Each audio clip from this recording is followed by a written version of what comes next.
And the number 54 Atlanta Motorsports Group Mazda MX-5, starting from pole in our touring car category. Your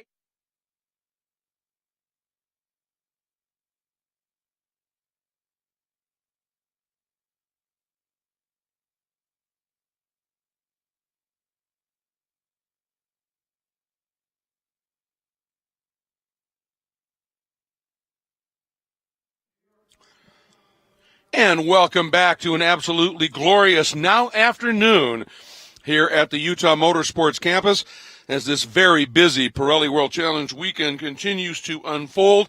All part and parcel of the Pirelli World Challenge Grand Prix at Utah Motorsports Campus presented by EnergySolutions. I'm Greg Creamer, along with Jeff Lepper, who is currently down, just getting some information down on the front straight. He'll be with me here soon in the booth. And we are ready to go racing round 10 of the Pirelli World Challenge touring cars. And the race they put on yesterday was absolutely superb, as they pretty much have all been this year. Touring car A, touring car B. Great battles in each of those classes. And the weather, once again, cooperating phenomenally. A little bit warmer than it was yesterday, but still not terribly warm, although it's starting to edge up there just a bit, that's for sure. And the only good thing is that it's dry, as they say out here. But we have seen teams in some of the other competition already here during the day because of the elevation and the thinner air, and then you add in the heat. Just some problems with cooling, whether it's the engine temperatures, whether it's brake cooling, whether it's driver cooling, and that, of course, pretty important as well. And there you have a look at the track. It is a great track, a great driver's track in many ways, and a lot of fun. 3,500-foot front straight. And for these touring cars, they get down into it, but once they get into turn one, it is something special and going to be a lot of fun. And just to give you an idea of who's going to be starting where, again, starting lineup based on fast laps from yesterday's 9th round of the championship. And the gentleman who finished second, Patrick Gallagher, is on pole. Actually ran a lap a little bit quicker than Adam Poland, who had a superb lap in qualifying for the 9th round. But in the race, even though Poland ended up with a pretty sizable margin of victory, Gallagher at one point turned to 2:05.9. That puts him on the pole. Adam Poland, yesterday's winner, will start second. He turned to 2:06.561. Vesko Kozarov, who had a problem in the race and finished way down in the touring car order after sweeping all three of them last year, finished 15th. He will start third, though, at a 2:06.652, so he got a great lap in. John Weisberg will start in the 4th spot. He ended up finishing 9th, but if you recall, he was right in the battle for the win. He actually they run a remote pump, if you will, for his cool suit, because he said what would happen when they had it in the same box with the ice blocks would start to move around when they melted and were breaking the pump. So they made it a remote pump. One of the hoses came off that feeds the water, and it's on the passenger side near the back. It seeped out and pumped water onto his right rear tire, and that's what caused him to spin. So he said, yeah, we've worked on that just a little bit. He should be a factor today. Toby Grahovic, who finished third yesterday, he said, we raced pretty well, but right now we just don't have the outright speed the way that the balance of performance sits. He will start back in 5th, but he is the point leader. And in second in the points, Nick Whitmer had that interesting race yesterday when that car just went wicked loose on him. He drives it loose anyway, but it was wicked loose. Still managed to bring it home in 4th, but it wasn't that fast. He'll start in 6th. Anthony Girazzi in the 69 will start 7th. Steve Burns in the Mustang will start 8th. Girazzi in a Mazda MX-5, by the way. And starting in the 9th spot, Christian Badusing in the team Nissan 370Z from CA Sport, teammate to Vesko Kozarov. And completing your top 10, Tony Rivera, who had a troubled race yesterday after sweeping the weekend most recently at Road America, finished only 12th.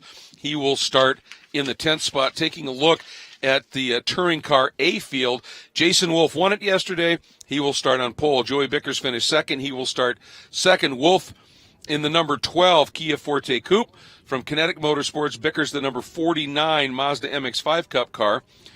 In the 3rd spot, points leader Elvin Goulart in the number 70 SAC Racing Mazda MX-5 Cup car. He will start 3rd. 4th will be the driver who finished 5th yesterday in the number 36 Mazda MX-5 Cup, Dan Williams. Then starting in the, he's in a, yeah, that's correct. And then Johann Schwartz will actually start next up, and he finished 4th yesterday in Touring Car A. And then starting next up in Touring Car, Forrest Landy and he will be starting again the Atlanta Motorsports Group Mazda MX-5 Cup car. I'm going to pause here for just a second because we are just about ready to have that very special command to start engines. I know Jeff Lepper is standing by trackside for that command. It's time to get down to Jeff. Well, thank you, Greg. We're ready to go green here as we give our command to start engines. And on behalf of Pirelli Tires North America, Optima Battery, and EnergySolutions, to give our command, our national anthem singer, Bethany Bennick. Drivers, start your engines! Well, she did a great job of that. And here we go, going green. Thanks very much, Jeff. And yes, she did. That was just awesome. So it is time to go racing here. And the field coming to life. And it's a big one, too. Some 40 cars here between the three classes.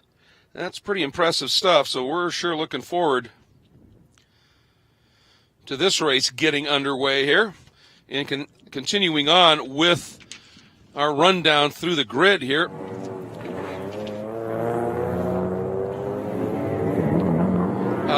Looking at our Touring Car B division, if you remember, Henry Morris, he had qualified on pole, but had a minor tech infraction, started from the back, came up, at one point led, ended up finishing third, but during the course of the race, laid down a lap that was faster than anybody else in the race. That has him starting on pole in the number 14 Mazda 2 from Hale Motorsports in the Morris GPS powered by Cal-Amp car. In the second starting spot, your winner yesterday, the number 94, and what a run he put on Tom O'Gorman in the Honda Fit with the support from Track Night America. He will start in that second spot. Third will be Ted Ho. If you remember, he had an early DNF. Turned out he had a big transmission problem. But when he had that race going, you remember that awesome pass he made early in the race, if you watch, going from third to first, as they were heading through that turn called Witchcraft and up into the Attitudes. He had a good lap before it all went wrong for him in terms of the tranny. He'll start third. Kanan O'Connell, who had that great run to second yesterday, will start in the fourth spot. James Wilson will start fifth, and points leader P.J. Gronke will start back in the sixth spot. And the interesting thing here is Jasper Drengler, who ended up on his roof before the green flag ever flew in his yellow Honda Fit, will be taking the green. They were able to get that car repaired. That's good news indeed. So field is out on its pace and parade lap as we're watching here right now.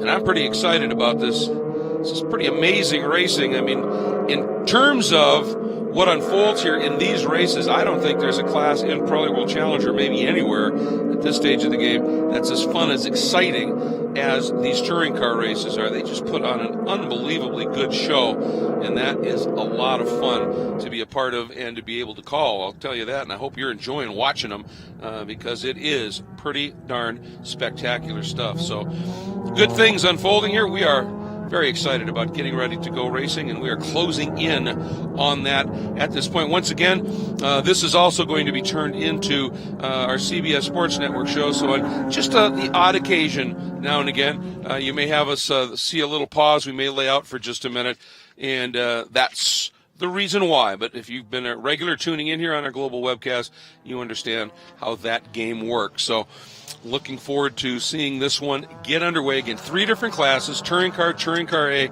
Touring Car B. And the lights are out on the pace cars. They are making their way, exiting the Tuella turn and heading into the kink.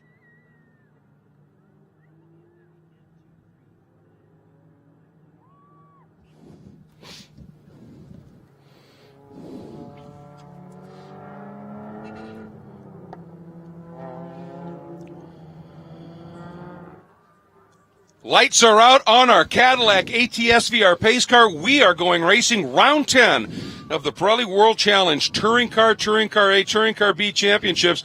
And again, on pole, it is the Patrick Gallagher. That means he is the pole man, and they are coming up here. Now, remember, this is the second race of the weekend, so it is a standing start. So that is going to make things incredibly exciting here as they come up and line up. So the pace car just basically led them around on the installation lap, then ducks in. And now we are going to establish the field.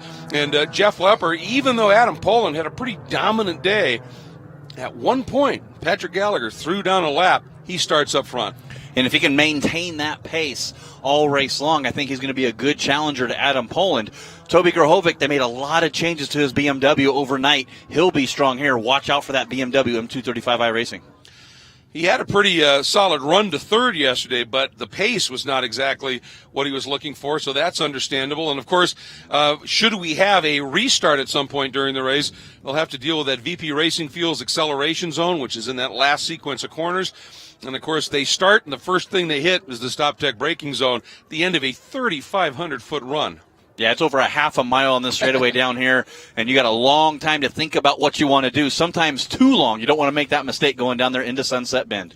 And you just saw a shot at the back of the field of our Cadillac Escalade, our fishy safety vehicle, courtesy of Cadillac. And there is the field looking pretty good, just waiting for the indication the grid is clear. And tell you, this is going to be pretty interesting. A huge field, Jeff, getting ready for this standing start. That should make that run into the stop tech braking zone, Sunset Bend. And in fact, this first whole sector of this track should be fascinating. It's going to be amazing to see how that plays out because it is banked down there in Sunset. You can go to the outside. See that waving green flag? That means the grid is set. If you watch those little square black monitors there, you'll see a little red light come on. When that goes off, we go green. And Gallagher's the guy. The lights are on. Our wheeling lights are on. And we go. And Poland stalls it. Absolute stall by Poland. Have to make sure everybody clears. Hopefully everybody will see him. The yellow flags are flying, so all the drivers are aware there is a stalled car. Beautiful job by this field to acknowledge the stall. Now, if Poland can get going, we might be able to continue without this going full course caution. But look at the move. I guess the changes work, Jeff. It sure has. Toby Grahovic, that rear wheel drive BMW got it under there. But watch Nick Whitmer there to the inside of Vesko Kozarov. Yeah, Kozarov, good speed. But again, you see Whitmer just loves to get that car up on those curves, and then it just bounces that back end around.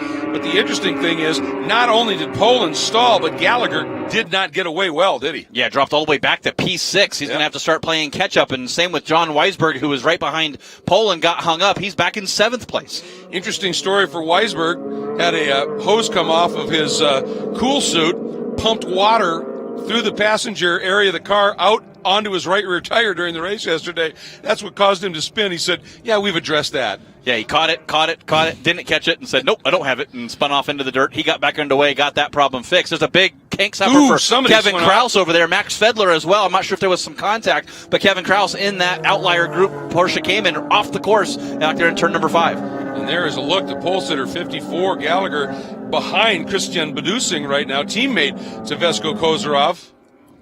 Oh, that was the touch. Yeah, there was a little, just a tap. Just nice enough job by upsettle Kraus that to save car. it, though. Yeah, wow. it's over there. There's not a lot of sand, not a lot of gravel to slow that car down. Great save.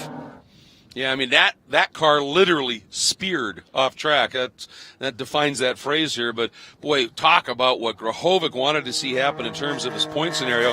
And there in 4th is the number 97, once again, Antonio Rivera. Started way back in 10th.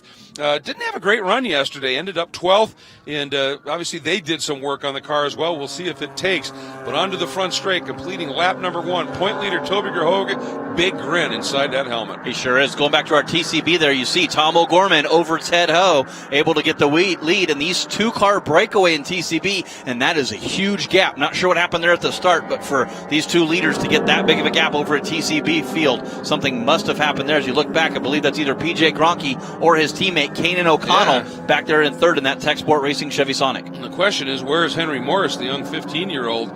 There he is. Boy, he lost some ground at the start as well. And here is your Trincaret battle. Look at Element Goulart, your point leader in the SAC Racing Mazda, down underneath Jason Wolf, who is, I don't know that Jason's ever lost a race here at this venue, but right now, Goulart to the front.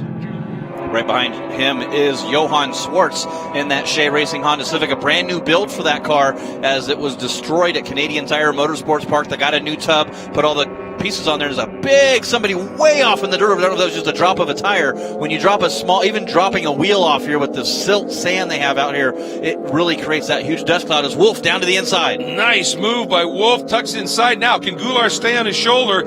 He can do it here. Nope, can't get it done. And Wolf will assume the point. And right behind that trio now, Joey Bickers has reeled it back in. And look at Johan Schwartz showing the nose to Goulart. Johan, a savvy racer, knew that wasn't going to work. He just wanted to get in there and I think let Elevan know that, hey, I'm coming. And this time Jason drops the wheel just a little bit. And I got to think that back there, I think Elevan, great racer there, said, I'm just going to back it up a little bit, let Jason go, because I don't want to lose 2 positions of Johan as well.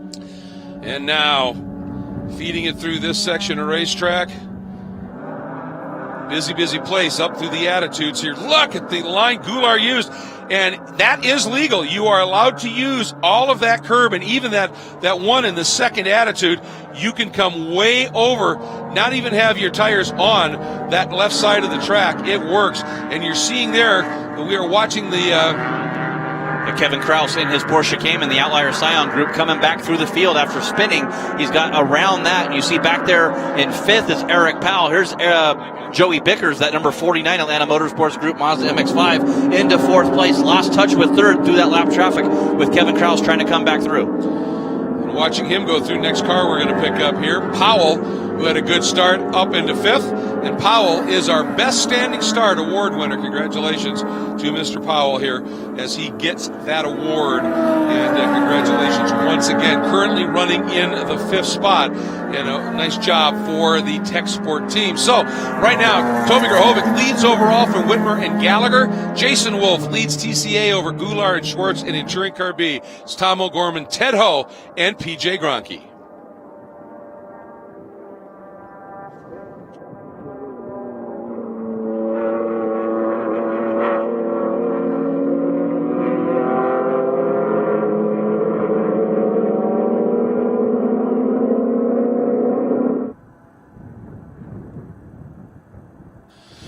Laying out here on our CBS Sports Network show build, but back with you here on our global webcast.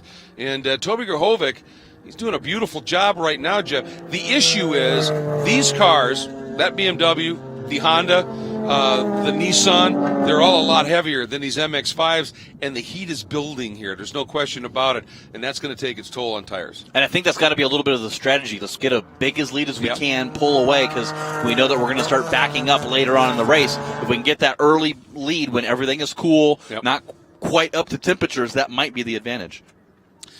And these three have been able to make a little bit of a break as Gallagher now, after that horrific start, dropping down into 6th, has worked his way up into 3rd. The problem is he's almost 4 seconds adrift of these two.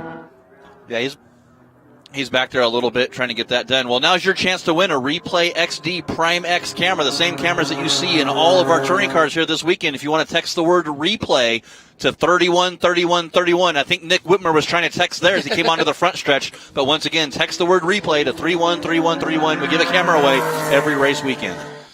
Absolutely. What a great thing to do. And always fun to watch Nick Whitmer race because he just flogs it. No question about it. And it's a lot of fun to watch. And he's doing a nice job here as we continue to watch Grahovic building that margin now. And he leads it. Whitmer Gallagher 4 seconds back. Weisberg starting to close in a little bit now as he's jumped into 4th around Vesko Kozarov. And then Wolf still leading Goulart and Schwartz in Touring Car A, O'Gorman, Ho, and Gronke in Touring Car B. We're going to be coming back to CBS in just a sec.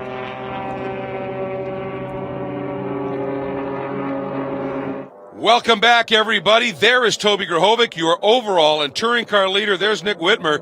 But the man on the move right now, that car, the number 54 of Patrick Gallagher, had that start, Jeff, where he dropped to 6th and has been able to work his way already up into the top 3. Problem is, he's about 4 seconds adrift of 2nd place right now. Yeah, but the rear-wheel drive, heavier cars of your leader, Toby Grahovic, and Nick Whitmer in 2nd versus that light, nimble, great handling Mazda MX-5. I think this is going to be a strategy play here for Patrick Gallagher.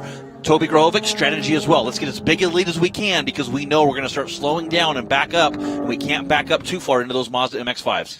And what Gallagher wants to do is get as close as he can and just start hounding him. And no problems early here in this one, Jeff, for Jason Fichter. Yeah, the team has water temps at 240 degrees, and you can't have that. That was yesterday, and it looks like that might be terminal for young Jason Fichter in that Mother's Fuel Honda Accord.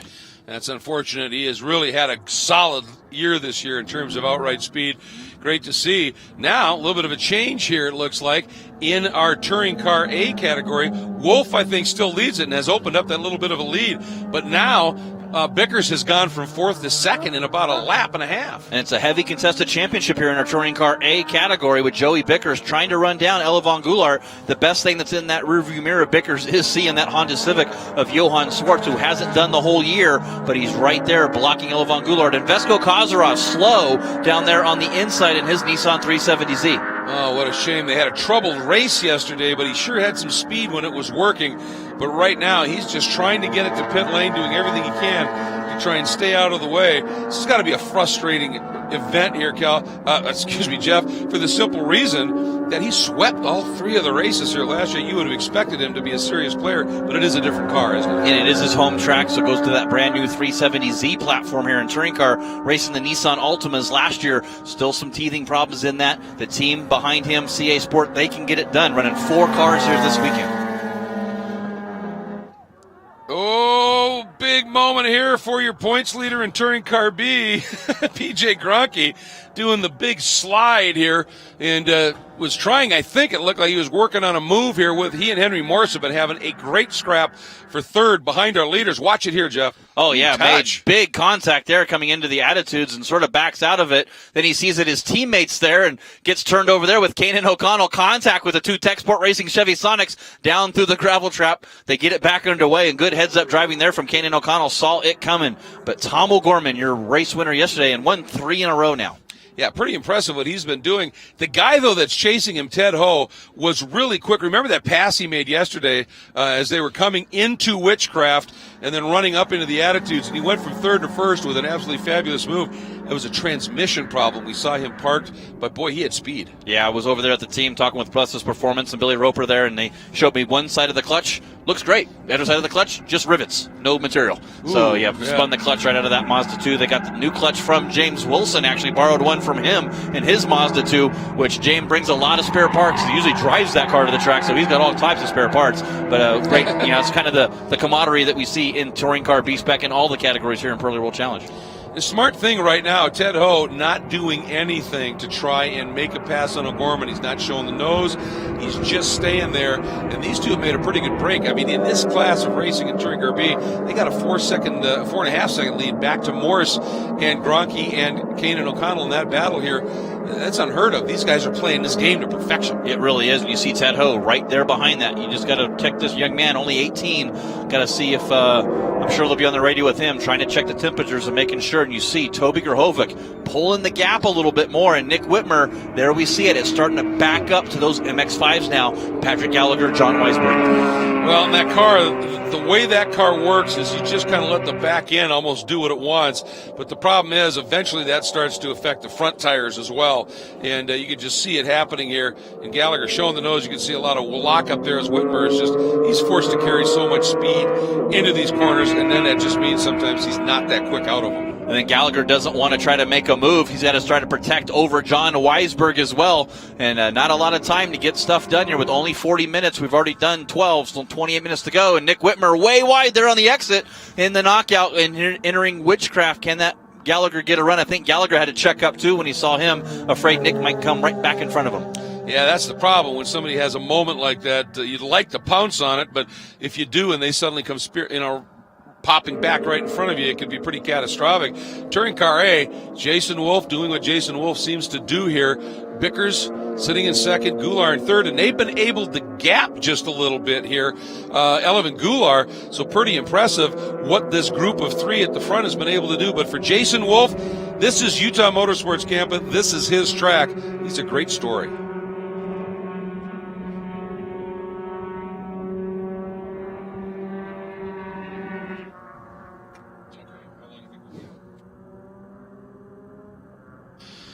All right, folks, in a break here for our CBS Sports Network coverage, but getting back to the story for Jason Wolf, Jeff, what is it really for Jason and this Kinetic team that makes them so strong here? Well, I mean, especially here, that is a turbocharged engine. So it's a car that takes the exhaust gases, runs it through a turbocharger, spins that up, then injects that air back into the engine so it gets a lot more air. When you're at a 5,000 feet elevation that we're here at Utah Motorsports Campus, the oxygen levels are really low. You need oxygen, you need fire, and you need a spark to create an engine combustion inside that motor. When you have the turbocharger, it creates its own atmosphere in that motor. So therefore, that's going to give that Kia that extra little advantage and not drop off like a normally aspirated car were. And how about these great shots of this beautiful facility here, 3.048 miles at Utah Motorsports Campus. Yeah, it's a pretty amazing track, no question. It's interesting. I mean, you come to elevation, and the officials, the tech people, do a little bit of a BOP adjustment, but even so, a turbo still, as you said,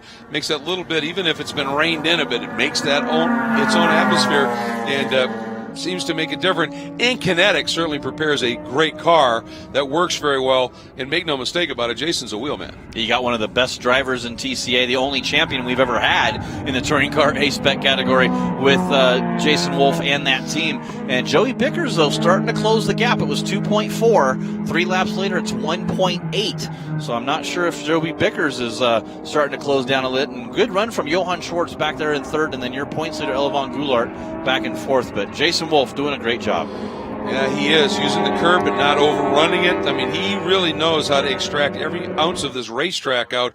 And here's our overall leader, Grahovic, coming up and putting our a lap down on our touring car B category of O'Gorman and Ho. They continue to have their own great battle going, but this is a mighty impressive run by Gallagher, and I think by Grahovic, and I think what's helping him right now is Gallagher getting around Whitmer. That took some time. It really did, and then John Weisberg got around him as well, so that's going to put Whitmer back into fourth place now. As you'll see on your screen, there is John Weisberg in third place. As Grahovic comes by, puts another lap in the books as we are coming up on exactly 15 minutes into this race. We're going to pause for just a second. We'll be right back with our CBS Sports Call.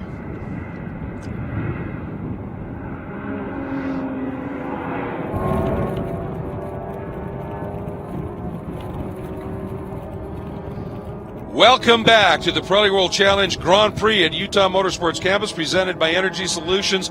There is Toby Grahovic, who has taken advantage of opportunity here, Jeff. I think that's the only way to put it here, is wringing that BMW's neck and has built a margin that he's going to need because of those two cars behind him. Yeah, they are. I've been watching the time, sir. Patrick Gallagher, once he got clear of Nick Whitmer, he's running about 0.2 of a second quicker lap times than Toby Grahovic, but there's still a lot of times to go. And I believe Toby Grahovic has answered that call because he just went purple in Sector 1, fastest overall time of any car so far in the race.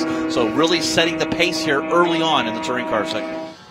Yeah, and the sectors, the way they score them here, the first sector is from start-finish to the entrance of Turn 4. Second sector, that part of the track, to the entrance of the Attitudes. Final sector, the Attitudes all the way around to start-finish. And that's how we can break out these sector times, so we really appreciate having that bit of data. And here comes Gallagher through the Attitudes, using every bit of that curb. And he has to because, again, a good run.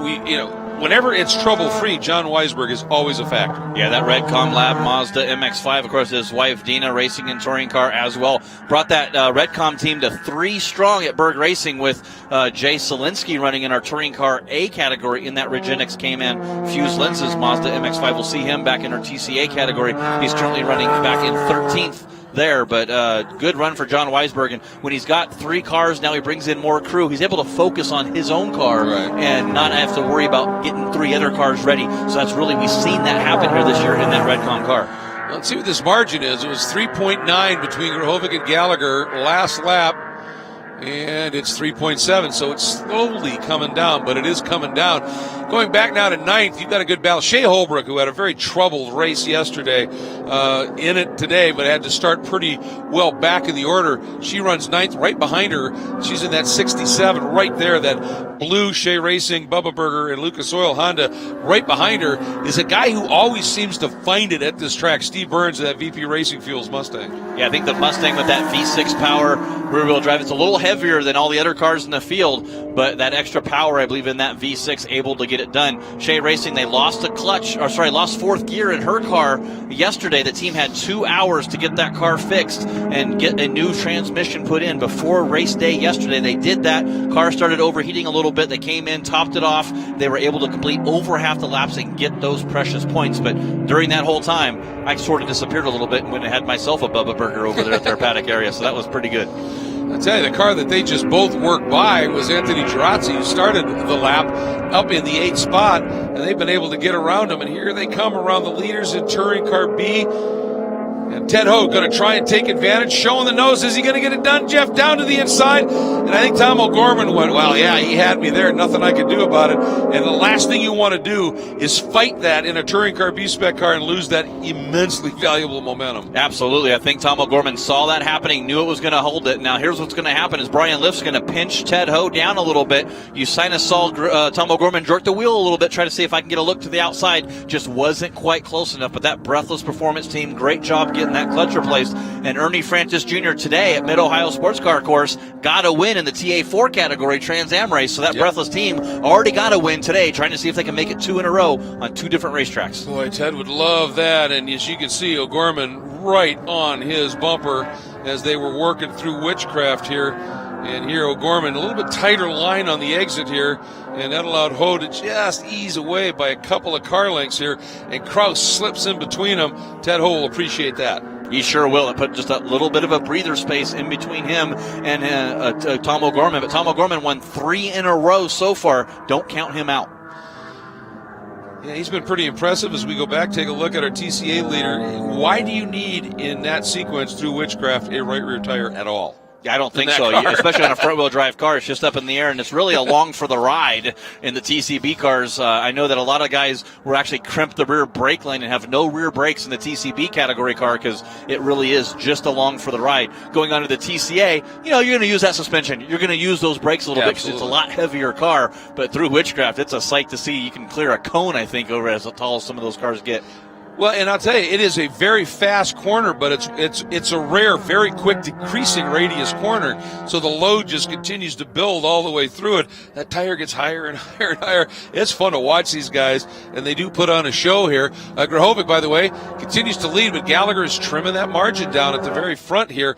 And speaking of trimming the margin down, Bickers is coming back at Wolf big time. Yeah, 1.5 seconds last time by. They crossed the line now, and you can see it on your screen. He's just right there with them at 0.8. So cut by half just on that one lap. And I don't believe there was any significant lap traffic that might have held Jason up. So, those turbochargers, they create a lot of heat. The intercoolers start getting heat soaked and generate and hold all that heat in. So the car will automatically start pulling some timing out, thinking the motor's starting to get hot, and then that starts dropping some horsepower. And on the other end of it, it's a front drive car, so those front tires have to do everything. Brake, accelerate, turn, and they can start to go away just a little bit. But there is Patrick Gallagher, who continues to throw down some very impressive laps.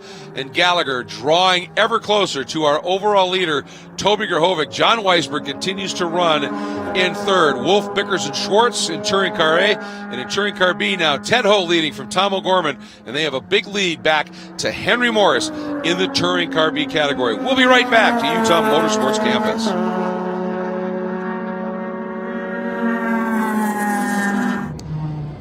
And back with you here, and tell you, one of the fun things, you take a look at Gallagher's cars. We're actually going to watch Weisberg here in that Redcom Labs entry. It's going to be interesting to see whether he's going to be able to do anything with Gallagher. I mean, he stayed right with him. They're running very close. I mean, the laps for both of them last time were 2:07.1s.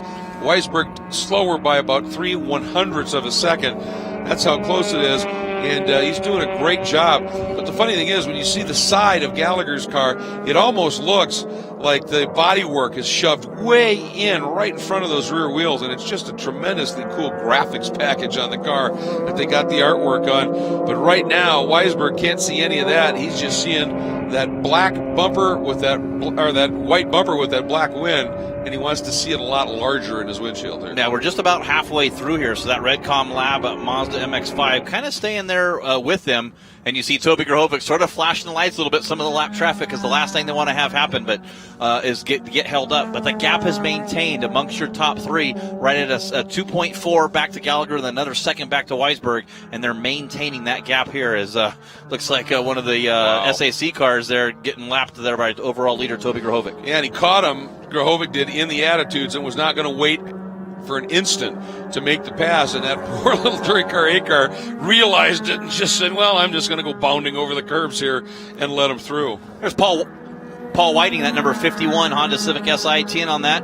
Just a little him and his girlfriend type crew here this weekend, and Paul hasn't been able to do the whole year coming here at Utah Motorsports Campus, the West Coaster. So he said at Mazda Raceway Laguna Seca, he'll bring the whole family out, have a lot of crew here with that aero wrap on his Honda Civic. So good to see him sitting back in 8th right now. All right, folks, we're going to pause for just a moment, and we'll be back with our CBS Sports Network call.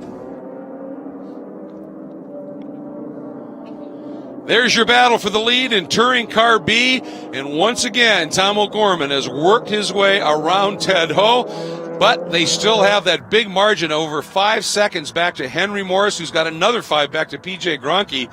And there you see Henry just come into the picture, and I'm not sure, Jeff, that looks like it might be now a little less than 5 seconds. It was actually 7 seconds before that, and Henry Morris is going through there, and this could be a full crush yellow. As you see those believe that's Brian Lift in the outlier sign. See if we can see what happened as he comes down in the braking zone for the Black Rock hairpin, turns in, locks up, goes straight, trying to catch it, and you get right to the edge of the asphalt and still nothing. And once you get in that gravel trap, it just buries the car in that Cal 1 Porsche Cayman. And that is definitely in a potential impact zone, because you turn into that clubhouse turn, you're carrying some speed. You are. That's you come down into that corner and you're hard on the brakes, and if you miss that brake zone, you'll be right into the side of that Porsche Cayman. Well, guess what? If we do go caution, this race will take on a completely different dynamic at this stage. And Grahovic, that's the last thing he wants, because he knows now, as you said, Jeff, we're approaching 25 minutes in here, and those tires are going to have taken a pounding. He needs as much margin as he can, and Gallagher is in full attack mode, and full course caution is called. Here we go. 2-second margin at the front, but more importantly for Nick Whitmer, he gets to cool the tires, and he has a 12-second deficit he'll be able to make up. Up at the Touring Car A battle, that's still pretty close right at the front. But in Touring Car B, Henry Morris sees that 5-second deficit, as does Gronke and Kaden O'Connell. It all evaporates here. Oh, man, when we go back to green, this is a completely different race. Yeah, all the best laid plans and all the strategy you had on going green the whole way, just throw that out the window. Put those belts tight, strap in, and it's going to be a barn shootout. Probably about 10, maybe 8 minutes to go when we go back to green, about 4 laps. Yeah, and they should be able to get that car extracted. There wasn't any the damage that we could see on it, so they ought to be able to hook up and get that car moved, and they're already on site. So we got a quick Muck Daddy cleanup coming, and while we're doing that, we're going to step away for just a moment, but we'll be back, and it should be spectacular when we do.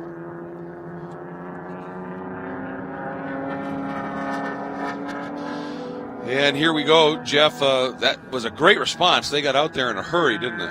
Yeah, they sure did. Now that all the cars have tow hooks front and rear, so that it helps make this really easy. You hook it right up, they can pull the car out. Now, if the front splitter is buried in the sand, it might take a little longer, and you might have to turn the car or pull it back the opposite way. But I believe he's got that rear buried enough that he should be able just to pull him through the sand. And those sands are there because right at the end of that sand trap's a pretty big wall. Absolutely, and it did its job to perfection. And he was so close. If he maybe just released that brake a smidge sooner and got some bite in those front tires, he might have been able to just skirt it a little bit. But once you're in, you're in. Ooh, and he's in deep enough that that tow hook just popped. This may make this a little bit longer of an extraction now. It was. I'm trying to look at the end of the tow hook and see it did. It pulled his toe right out of that front bumper. So now we'll have to see how we're going to be able to get this car out of here. We might have to get the flatbed or try to find a new place to hook up and get this underway. And it's a matter of where can they attach it.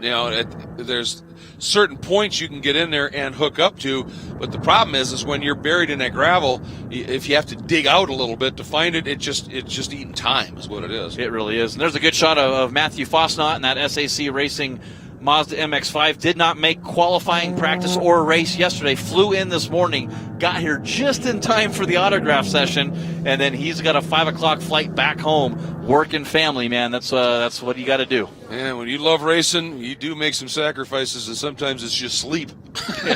Chopper in and chopper out. That's you're in travel mode. Matthew Fosnot. We had a shot there too of another Max. That was Max Fedler, in the 05 entry from the BMW team, sort of a teammate to Toby Grahovic, and the other 235i. And those are really cool cars, and it's nice to see Felder here. And it's just a sharp-looking vehicle, isn't it? It really is. And the nice young man got a chance to meet his dad and talk to him, and they purchased the car for Max, but the key is that if he wants to race it, he's got to find the funding and the sponsorship, really work on the marketing to get that going, and he's done a great job so far this season. Yeah, it's wonderful. It's great to see him here. And it's obviously first time here. He's been really working on learning this car at this track and hasn't had quite the speed that he wants, but it takes time to get there.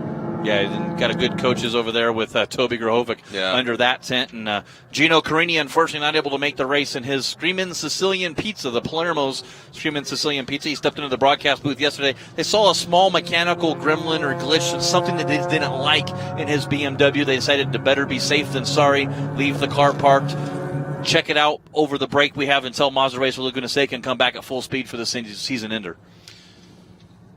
That's a tough issue, and you make the long trip out here, but you got to do what's smart and what's right. Clearly, that's what they have elected to do.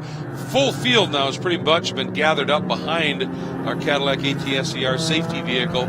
So really, at this stage, it's just a matter of as quick as they can get that car pulled out, we can go back to racing, and let's hope it happens very quickly, Jeff. Yeah, waiting for our TCB leaders to catch back up to this field as well. So not sure if somebody's holding them up or not, but they need to get going to get behind this ATS-V. Yeah, you do want to be as far around the track as you can possibly get here. Yeah, once we go green, we go green. No matter where you're at on the track. Yep. All right, we're going to take a quick pause. We'll be back in just a few seconds with our CBS Sports Call.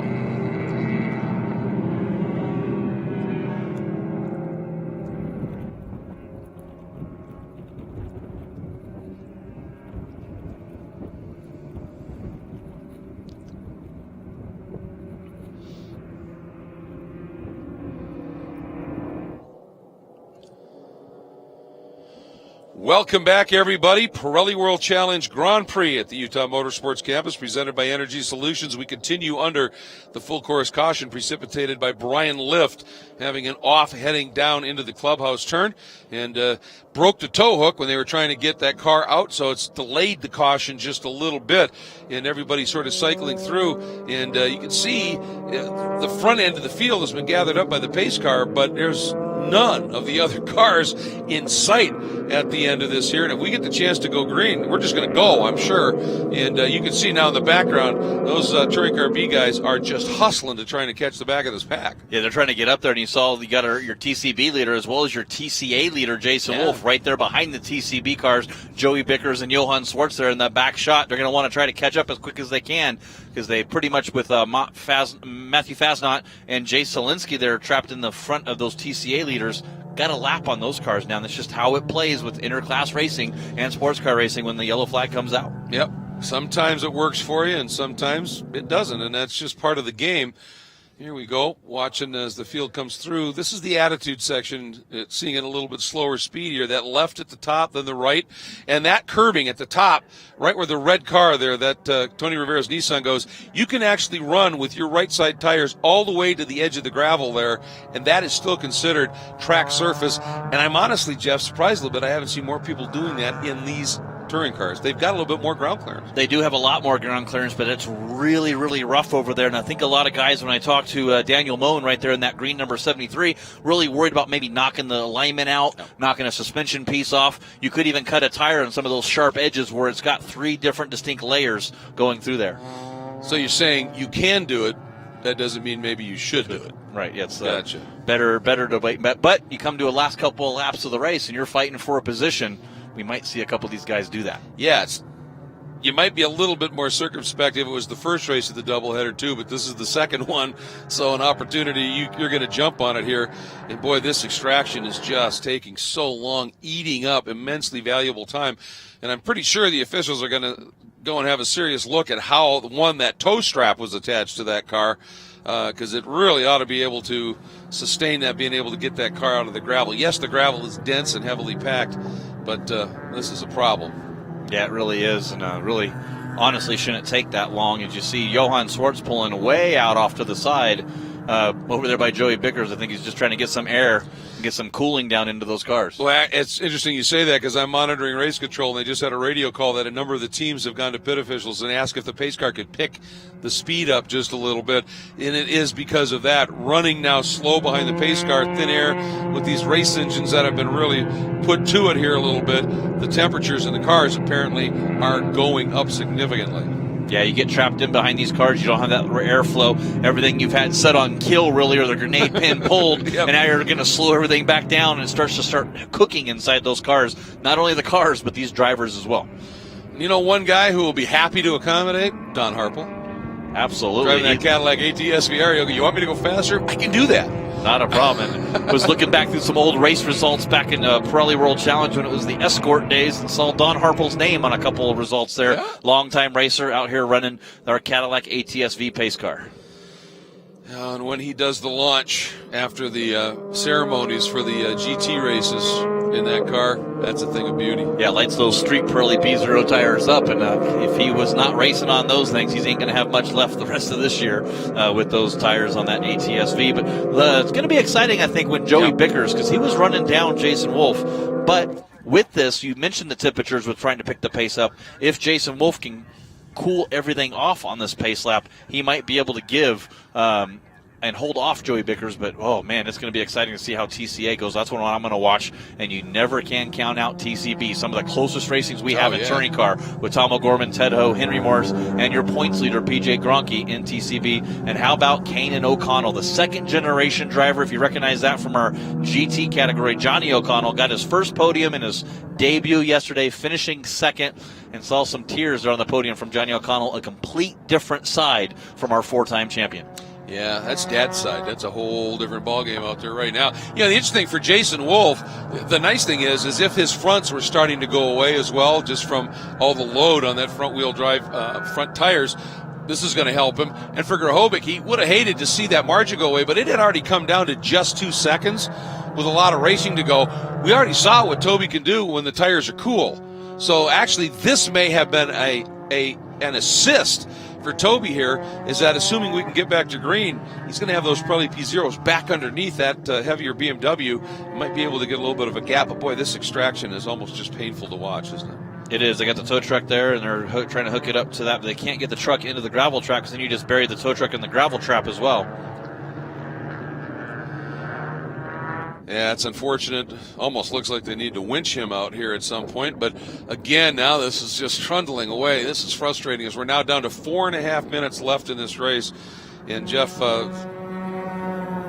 if they don't get this extraction done right now, I don't think we're going to be able to finish. And what a shame it will be to have a race finish under caution because of a car that just got stuck in gravel. Yeah, 14 minutes to go. You would think, like I said, probably about 10 or even 8 minutes to go when we can go back to green is what that should have took. But unfortunately, with the failure of the tow hook, and then it's as deep as that Porsche came in from Brian Liff, was buried into the sand, just made it a real difficult for the safety crews to get that around. But in turn, it did save his car, because had that gravel not been there, it would have been a heavy impact, and then you worry about driver safety. So it did its job, and now it's really doing its job as we're trying to get that car out of the gravel.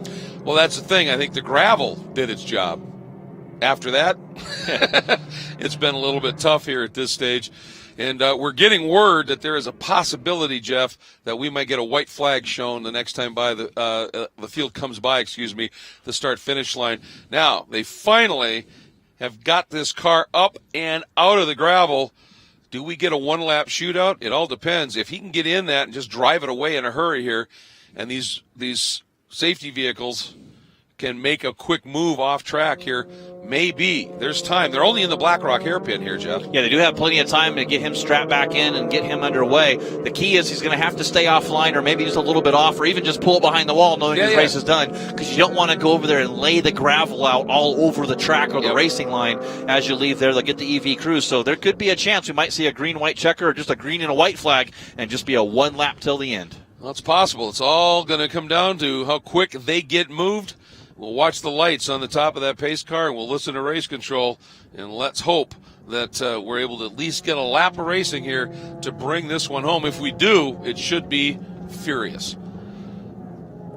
Oh, waiting for the call. Watch those lights. I was just going to say, we're listening here. There was an urgent call from race control to the safety car, and then he paused for a second. Lights out. Lights out. We are going green, and we anticipate seeing, well, let's see, what kind of times do we have out there? Yeah, we're probably going to have to get the white flag as well. So it is going to be one lap to decide this one. Oh, boy. Wow, going green there, and you see everybody start closing the gap, trying to get that extra chance. And assuming we have no problems or no greens, we could stay green this whole way till the end. But Tom O'Gorman leading in TCB, Jason Wolf, and Toby Grahovic. And when's the next race for these guys? A month. A lot of time. 2 months. A lot of time to fix these cars. 2 months away at October 7th and 8th at Mazda Raceway Laguna Seca. I'm betting that we're going to see something happen here. This is going to be pretty intense here. Here we go. Pace car is in. One lap shootout. 3 classes, 40 cars. And it is about to commence right now. Grahovic leading him up, and we are green. Grahovic rolls into the throttle. Gallagher, this time with the rolling start right there. Weisberg as well, but there you see the power of the BMW. But then you're going to have that brake scenario as well once they get down into the first turn, and the pack, the explosion behind them here. Oh, Jeff, this is awesome. Yeah, Max Fedler started in 6th, and look at this, battling for 3rd on the outside of Weisberg down into Sunset. The youngster trying to see if he can get his BMW into a podium space. He got a tremendous launch on that restart. And now, watch him. This is where we figure Grahovic, with those cool-down tires, might be able to do something here and hold off Gallagher. Now, the question is, what's going on in the other classes as well? Gallagher certainly is looking racy. We're heading into Black Rock. Is Gallagher going to make a move here?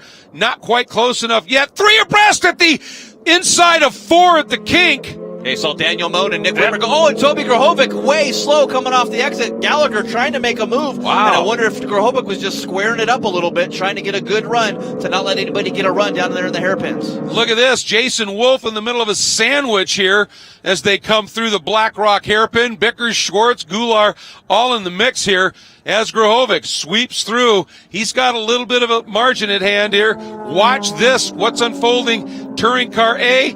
Here it comes at us. It's kind of hidden between you. There he is, the number 12. He has got a margin. Boy, this actually worked out well for Jason. Johan into 2nd, got around Nice Joey job. Bickers, so Johan Schwartz got around him. That's an impressive run as well. Here we go down the hill. Meanwhile, out of the Tuella turn, heading into Clubhouse, Grahovic has that margin, those cooled off tires. If Gallagher's going to do anything, it's going to have to happen, and it's going to have to happen now because Grahovic's got straight line. So Gallagher has to just work some magic here. Has he done it? He's down to the inside. Now, can he be? And Weisberg is going to help him out because he's going to run a block, but now Weisberg, he's trying for the run. A drag race to the finish. Wow, Gallagher! photo finish. Who was it? Was it Gallagher? It shows Weisberg on the monitor. Boy. Wow, who got the win there? Not sure. 3 pressed coming across the line. Yeah, we'll have to look at that one. Meanwhile, in Touring Car A, there's Wolf getting his 6th win here at Utah Motorsports Campus. Phenomenal job and phenomenal drive. So, wow, what a story. Now, what's going on in Touring Car B? O'Gorman goes 4 in a row. Ted Ho just didn't have an answer. And Morse, Gronke, and O'Connell weren't able to stick with that group in this final run here. It's spectacularly exciting stuff. Wow. And yeah, our monitor shows Weisberg by 55 one-thousandths of a second. 55 one-thousandths of a second.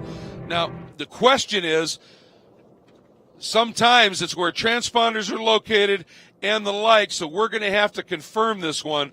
But my, oh my, what an amazing finish here, regardless. And did Weisberg, that's taking advantage of opportunity.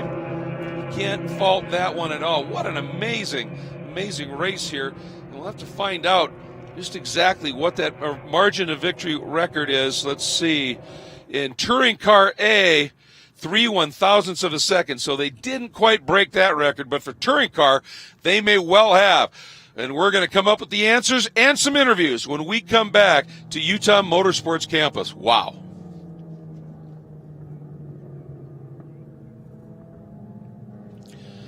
So, in break now for our CBS Sports Network show, but wow, what a finish that was. Just tremendous stuff. Well, trying to find the stats here on the margin of victory, but 55/1000ths is what they're showing here on our scoring monitor, and it was Weisberg over Gallagher. But it was incredibly close either way. And I'm not sure either of the guys really are accepting it. You see Weisberg with his hand out the window, but that might be to cool it off a little bit because it was hot out there. Now, he maybe just now got word, apparently, that's it, that may have done it for him. What a story it will be. Working their way. And there's little doubt, and it's being confirmed now, that Weisberg got the win, and he also gets the Move of the Race award for that pass. And I think that's pretty righteous. He certainly earned it. So good stuff there as well. Just a wonderful, wonderful run by John Weisberg. From what happened yesterday when that hose popped off that pumps the water through the cool suit and ended up pumping the water all over his right rear tire and taking him out of contention for certainly potentially a podium, if not a win. Boy, did it come good today. So nice job by John Weisberg, Gallagher, and Grahovic. And there's Jeff. He's down there. Lots of discussion right now, obviously, what's going on.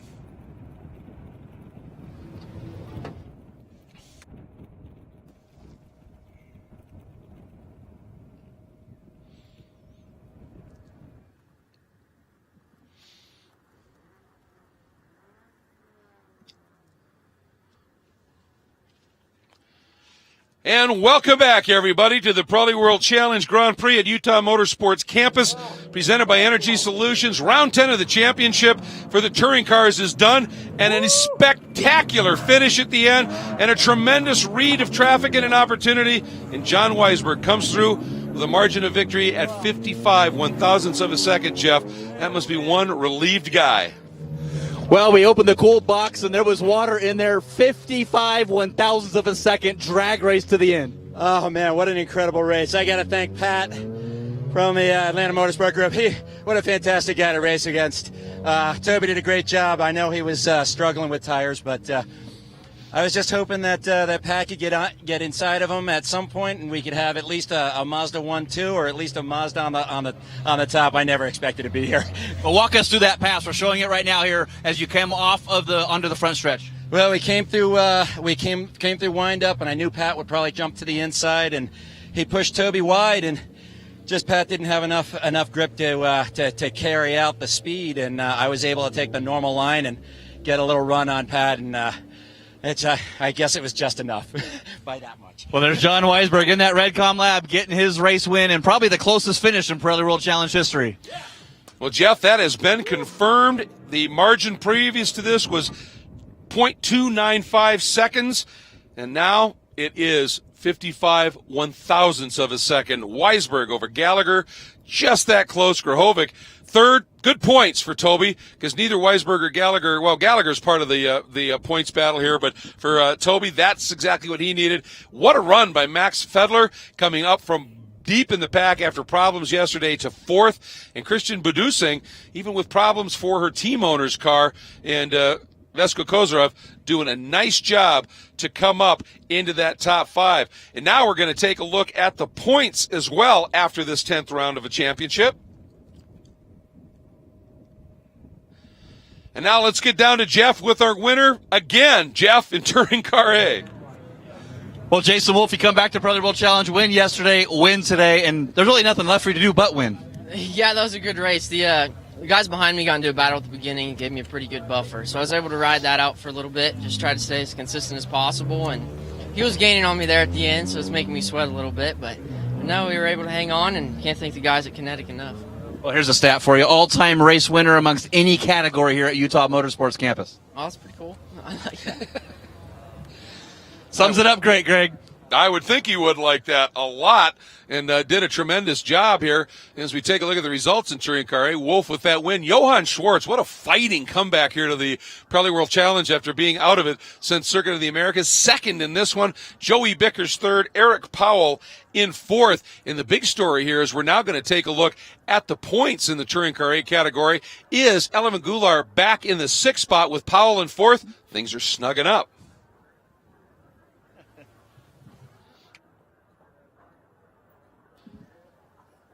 And now let's get down and hear from our third class winner, another sweep of a weekend. Jeff? Well, Tom O'Gorman driving this Honda Fit. You've been undefeated since you've been driving this car. This car is just incredible. I can't say enough about how Honda's got the development of this car nailed. I also got to give a lot of props to the other drivers today. Ted and I had a great race. It's unfortunate we had the caution because we were just starting to get racy, especially the TCA drivers raced us like gentlemen coming through on that restart. It was awesome. Again, cannot thank Black Armor Helmets enough for the support and the product. Carbotech brakes, of course, K-Tuner, SCCA Track Night in America, and then, of course, Honda. Again, everybody watching at home, all my friends, family, I've got people from all over the country here supporting me and watching at home, so thank you guys, and I'm looking forward to rounding out the championship at Laguna Seca. Now, ran that older car a little bit earlier, but now, are you thinking points championship? Because you're starting to gain close that gap. You know, the whole thing has been points championship. We ran the old car the first couple races. It was a series of second place finishes. It was just get in some points. Now that we're contending for wins, we're just racking up those championship points as well. We'll score double points at Laguna Seca since we skipped Lime Rock, so we're not leading the championship, but we're in a really, really good spot to score double out there. I would not say managing the points. He's taking them all. Exactly. He's just sweeping them into a bucket and taking them with him. Yeah, absolutely. Let's take a look at the results here. And O'Gorman with that win over Ted Ho. Henry Moritz, keep in mind, comes in second in the points. A third-place finish. P.J. Gronke, your points leader, finishes fourth. And another top five by Kanan O'Connell with James Wilson and Jasper Drengler completing the field. And as you take a look at the points, this is where it gets interesting here with O'Gorman. You heard that interview. He's talking about getting double points at Mazda Raceway. With this finish, he's going to be well within 100 points here of P.J. Gronke. If he could do something special at Mazda Raceway, it might happen. What a story that would be.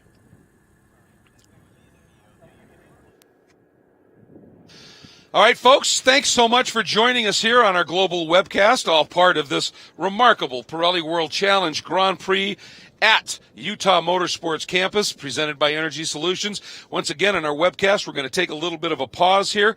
We've got another series that's running here, another Pirelli-based series. We love that, and they will be out. But do be with us here somewhere around the 4 o'clock time frame today, as we will have the first of the two races of the Pirelli World Challenge GT, GTA, and GT Cup. And we will also have, right after that, the first of the races for the GTS category. So you're going to want to stay with us on that one. And the interesting thing, for this touring car racing, the TV show on CBS Sports is going to air August 25th, 8 p.m. Don't miss it. Got some great racing to watch.